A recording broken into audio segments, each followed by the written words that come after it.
Not peaceful. Quiet. There's a difference. Quiet is something you build plank by plank when noise has been expensive. I had a routine then. Work, gym, dinners that didn't require negotiation. I stopped bracing when keys turned in locks. I stopped rehearsing explanations in my head. Some days I even forgot to feel guilty about that. That was the version of me that noticed the phone vibrating on the counter. Once, twice, then again. His name lit the screen like an old reflex I thought I'd lost. I let it ring. The silence afterward felt earned.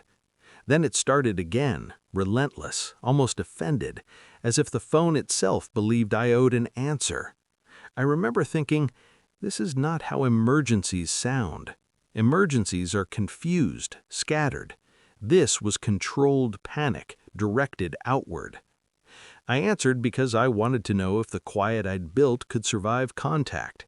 He was already yelling. No hello, no check to see if I was alive, just volume and velocity. "I've got huge problems with my new wife," he said, words tripping over each other. "I need $3 million right now. You have to send it." $3 million? As if numbers lose meaning when spoken loudly enough. I waited, not to be polite, out of curiosity. I was listening for the old hook, the emotional bait I used to swallow without chewing. It didn't come, just more shouting, accusations disguised as urgency, history rewritten in real time. My body stayed still. That was new. I laughed before I decided to, a short sound, surprised more than amused. "Sorry," I said, and even to my own ears my voice sounded unfamiliar, steadier. "Who is this?" There was a pause, a sharp intake of breath. Then fury sharpened by disbelief. He said my name like it was evidence. He listed shared memories as if they were invoices. He reminded me who he used to be to me, which really meant who he expected to remain. I didn't interrupt. Silence does strange things to people who are used to filling space. He kept talking, louder, faster, explaining the crisis in fragments, lawsuits, investments that hadn't matured, promises made too early, a new wife who had stopped being cooperative. Someone was threatening to freeze accounts. Someone else had gone quiet. What struck me wasn't the mess, it was the assumption that my role in his life was permanent, transferable, immune to divorce decrees and time. I felt the old reflex stir. If I help, this ends.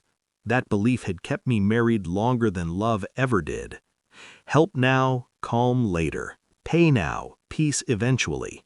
It never worked, but hope is stubborn. Then another thought arrived, gentler but firmer. If I help, this never ends. I told him I couldn't help, not dramatically, just factually, like stating the weather. He accused me of abandonment, of cruelty, of forgetting everything we'd been through. The words slid past me, oddly weightless. They had lost their job. When he finally paused, waiting for me to collapse or comply, I said, "Do not call me about money again." I didn't raise my voice. I didn't explain. Explanation had been my currency for years, and I was out of circulation. He laughed then, bitter, theatrical, promised consequences, threatened to handle it differently. I ended the call while he was still speaking. My hands shook afterward, but not with fear, with adrenaline, yes, but also with something like grief for the version of myself who used to mistake endurance for loyalty. There were voicemails, texts, each one more desperate, less coherent. He mentioned names I recognized only vaguely, legal words misused, numbers thrown like smoke bombs. I forwarded everything to my attorney, not as a strategy session, more as documentation.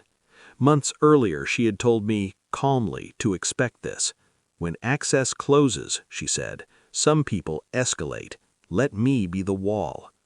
By the next afternoon, she had sent a formal cease and desist, plain language, no emotion, clear consequences. It instructed him to stop contacting me for any reason unrelated to existing legal obligations.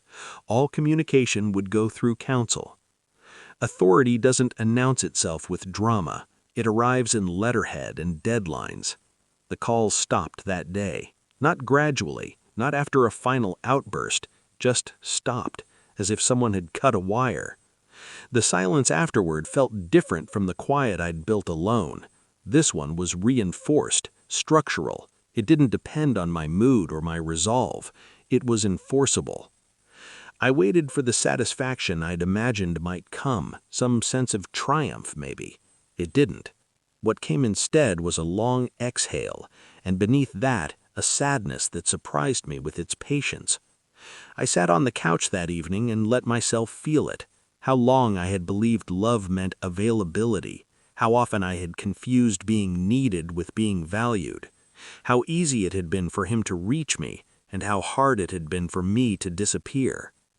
Reclaiming self-worth wasn't loud. It didn't correct him or redeem me. It simply changed who had access. A week later, a mutual acquaintance mentioned, carefully, that he was dealing with consequences, legal ones, financial ones. I didn't ask for details. Knowing had never helped before. What mattered was this: my phone stayed quiet. My evenings remained mine. The life I was building didn't have to defend itself.